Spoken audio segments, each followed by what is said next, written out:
Dialogue شروع کریں اس ملک میں اور زیادہ بڑھائیں اس چیز کو، بیکاز ہر مذہب یہ کہہ رہا ہے، ہر مذہب اپنے آپ ہر دوسرے مذہب کو سپیس دے رہا ہے، تو پھر کیوں نہیں یہ کام ہو رہا؟ مجھے نہیں سمجھ آ رہی۔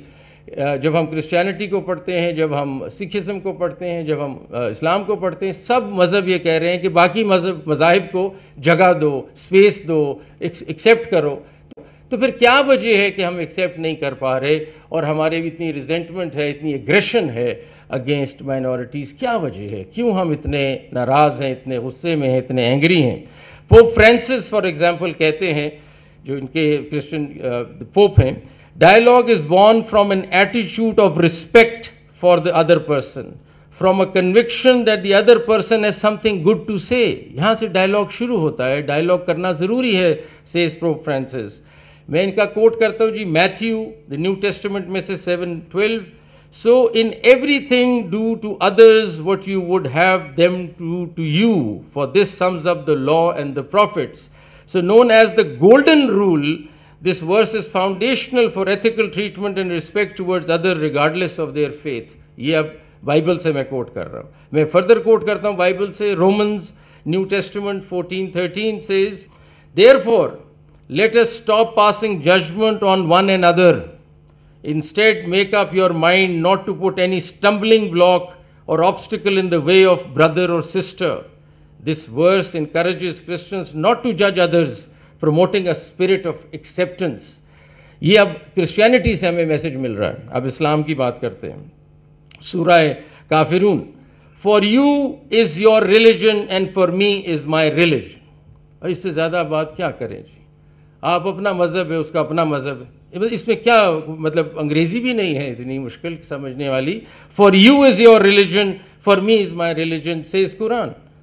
Then سورہ حجرات، O mankind, indeed we have created you from male and female and made you peoples and tribes that you may know one another۔ Indeed the most noble of you in the sight of Allah is the most righteous۔ اس میں بھی this verse emphasizes that unity and diversity of humanity encourages Muslims to respect other people۔ Sikhism میں آ جاتے ہیں جی، گرو گرانتھ صاحب جی کی یہ لکھا یوں لکھتے ہیں، No one is my enemy and no one is a stranger, I get along with everyone۔ یہ مذہب کہہ رہا ہے جی، کیا خوبصورت بات ہے۔ پھر کہتے ہیں جی آگے، recognize the Lord's light within and do not consider social class or status۔ There are no classes or castes in the world hereafter۔ This teaching promotes equality, unity, dismissing any form of social or religious discrimination۔ یہ سارے مذہب یہ کہہ رہے ہیں، مطلب جو پڑھتے ہیں ہم اس میں تو لکھا ہے سارے مذہب کہہ رہے ہیں کہ دوسرے کا خیال کرو، ان کا اپنا پیار کرو، محبت کرو، کائنڈنس کرو۔ تو پھر غصہ کہاں سے آ رہا ہے؟ یہ انٹالرنس کہاں سے جنم لے رہا ہے ہمارے سسٹم میں؟ اور میں آپ کو بتاؤں کہ ہمیں ٹالرنس کی طرف آنا پڑے گا، یہ ریلیجس ٹالرنس نیسیسری ہے۔ Now I am talking to you as a citizen to citizen. Supreme court کو چھوڑ دیں، یہاں بات صرف ہو رہی ہے شہری، پاکستانی شہری کے ناطے میں آپ سے بات کر رہا ہوں کہ بھئی یہ ٹالرنس کب آئے گی ہمارے معاشرے میں؟ لانی پڑے گی۔ ٹالرنس سے کیا ہوگا؟ پیس اینڈ ہارمنی آئے گی۔ اس میں کوئی راکٹ سائنس نہیں ہے سمجھنے کے لیے۔ اس سے آپ اپ ہولڈ کر رہے ہیں ہیومن رائٹس، بیکاز اگر آپ ٹالرنس نہیں کریں گے تو violation of human rights immediately شروع ہو جاتا ہے، تو اپ ہولڈنگ دی ہیومن رائٹس۔ پھر دوسری بات کیا ہے، جیسے ہی آپ ہارمنی کی طرف چلتے ہیں، انٹرفیتھ ہارمنی کی طرف جاتے ہیں، تو ڈائیورسٹی اور انکلوسیوٹی ہوتی ہے۔ ہم مختلف لوگوں سے بات کر رہے ہیں، ہم ان کے ویو پوائنٹس لے رہے ہیں، ہماری سمجھ اور ہماری ورلڈ ویو چینج ہو رہا ہے، وہ بہت بہتر چیز ہے۔ ہماری میوچل انڈرسٹینڈنگ بڑھ رہی ہے، ہماری اکنامکس بڑھ رہی ہے، ہماری نوکریوں میں لوگ آئیں گے، یہ ڈائیورسٹی لائیں گے، امپروو کریں گے اکانومی کو، بزنس کو، ٹریڈ کو۔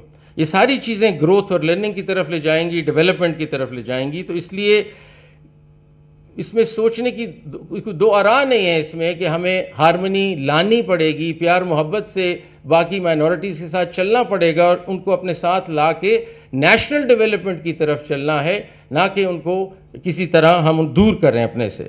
اور ریورس میں جب آپ ریلیجس انٹالرنس آ جائے اگر، تو پھر کیا نقصانات ہیں؟ ایک دم کانفلکٹ اور وائلنس شروع ہو جائے گا معاشرے میں، جو آپ نظر آ رہا ہے، آپ کو دیکھ رہے ہیں۔ The minute you bring in religious intolerance, you will have conflict and violence in the society. Violation of human rights will start. obvious باتیں ہیں, اس میں میرا خیال سوچنے والی بات نہیں ہے. سوشل ڈویژن پیدا ہوگی اس کمیونٹیز کے بیچ میں, ڈفرینسز آئیں گے, اور اکنامک ڈیٹیریوریشن ہوگی, کیونکہ اس سب کی کاسٹ ہے, اس سارے وائلنس کی, سب کانفلکٹ کی کاسٹ ہے, اکنامک کاسٹ ہے, وہ بڑھے گی, آپ کا ملک اور پیچھے جائے گا.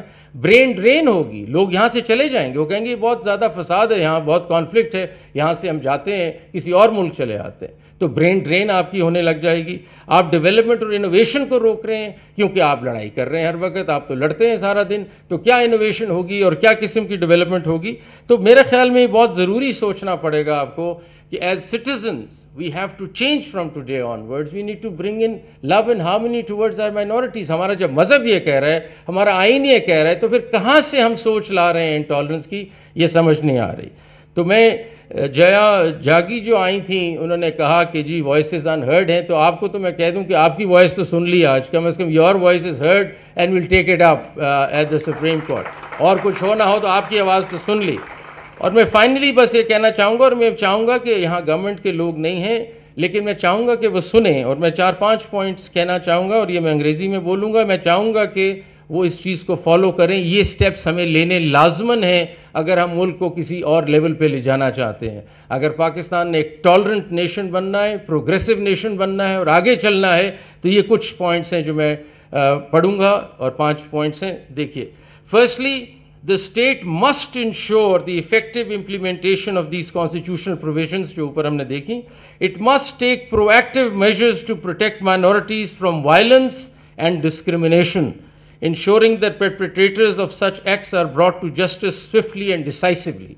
Number 2, the state must promote social harmony and tolerance through education and public awareness campaigns.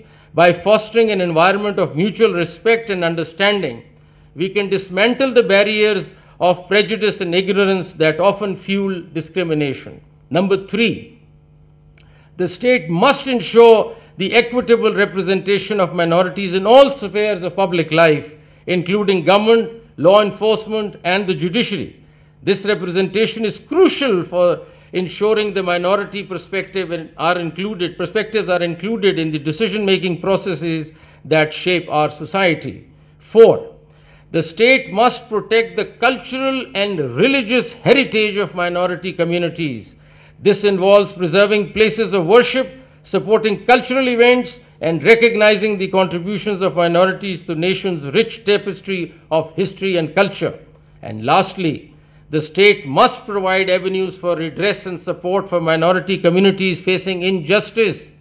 This includes establishing commissions or bodies tasked specially with addressing minority issues, ensuring that their voices are heard and their grievances addressed.